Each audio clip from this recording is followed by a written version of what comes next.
الناس اللي كانت بتسألني على سخان ليفون، ده سخان ليفون اهوت. انا قلت برضه اجيبه لكم لان في ناس بتسأل عليه. ده سخان نزل جديد وتمنه ممكن مش غالي شويه من وجهة نظري عامة. يعني دلوقتي السخانات كلها زي بعضها. يعني انا شايف السخانات كلها النهارده شاحن، بيجي شاحن يو اس بي، شاحن سامسونج، مفتاح تشغيل، والاكرتين واحده ميه وواحده حراره. دي اكرة اللي هي تعلي النار، تجيبها يمين تعلي الحراره.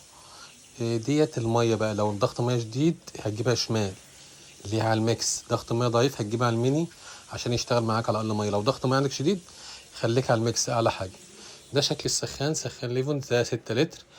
زي ما انتم شايفين من جوه السربنتينه بتاعته تبقى نحاس، من جوه بيبقى 2 شارز اللي هم السلوك الاسمر ديت، هتلاقي عليها علامه احمر، وفي حساس برضو امان عشان لو النار فصلت مره واحده. وفي طبعا اوفرلوت بيبقى في السربنتينه، ده حمايه للسربنتينه ان يفترض ان الميه النار علقت عندك لاي سبب ضروري مثلا، يبقى في فصل غاز اللي هو الاوفرلوت اللي هو على اليمين في السربنتينه ده. ده بيفصل الغاز لا قدر الله، مثلا الحراره بيوصل لدرجه مثلا هو اعلى حاجه فيه 80 درجه مئويه، لو الحراره علت عن 80 بيفصل السخان. فانت هتسالني اجيب ايه، وهو كله زي بعضه النهارده. كل السخانات اهم حاجه انت تحافظ عليه.